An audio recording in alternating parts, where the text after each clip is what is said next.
If you ever wanted something to really discourage you from taking a road trip, well, I might use a number, and today we're looking at Alice Isn't Dead. He was waiting for me in the parking lot. He was holding Earl now. Earl seemed to be awake again, but the Thistle Man was holding him too tightly for him to move. The outside lights in the gas station weren't working anymore. The two men were shadows against the harsh light of the diner windows. People eating waffles and sausages and shit. The embrace was almost tender, but there was nothing tender about the man with the yellow fingernails.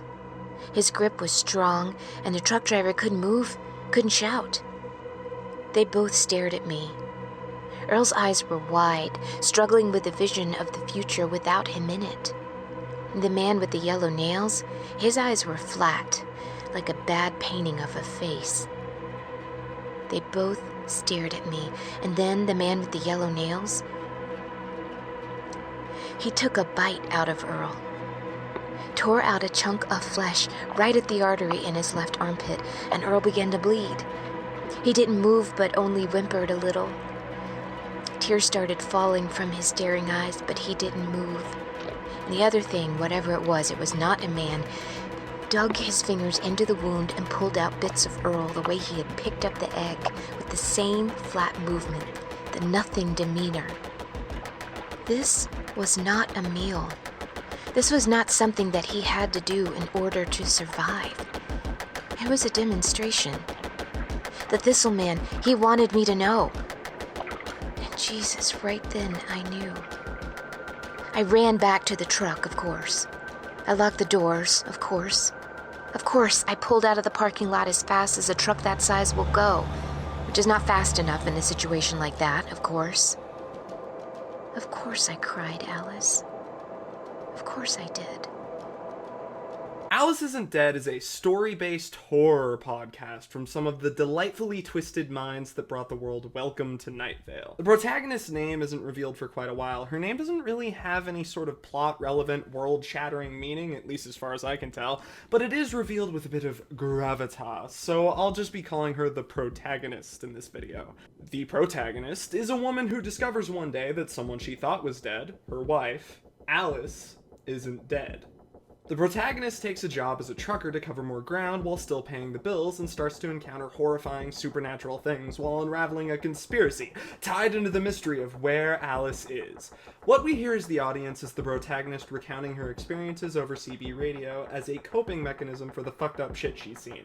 And that shit is really fucked up and horrifying. The horror is a mixture of existential dread and anxiety-inducing direct encounters with monsters and other inexplicable things.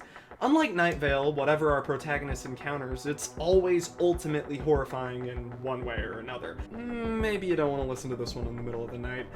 I think that horror is one of the strongest audio-only genres, because you have to picture what's being described. There's no closing your eyes to escape what's happening.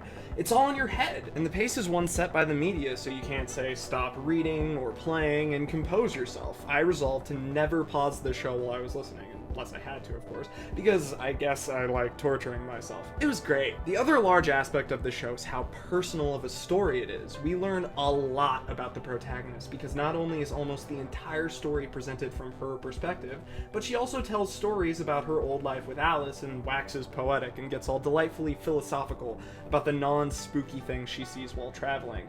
It gives a nice peaceful respite from the horror, evens out the pacing of the story, and of course made me care about the protagonist and Alice.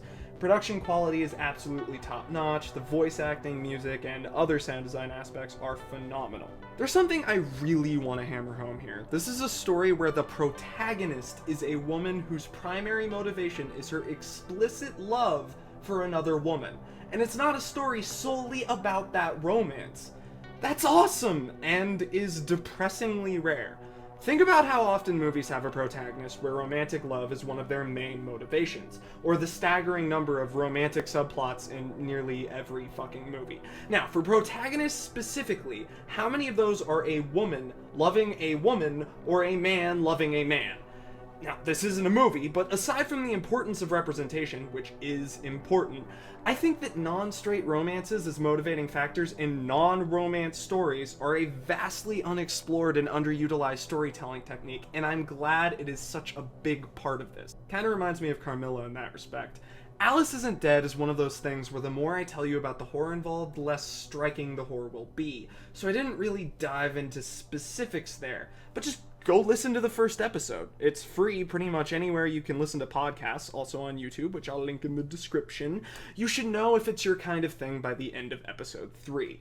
There are 10 episodes in the first season, 3 very short bonus episodes between season 1 and 2, and the second season is airing now, unless copyright stuff stops me from uploading this for a while. New episodes every other Tuesday. That said, this has been I Won't Use a Number. If you like this video, you can subscribe and maybe share it with your friends. If you're willing and able, please consider supporting me through Patreon. Keep loving what you love, and I'll see you next time with something else.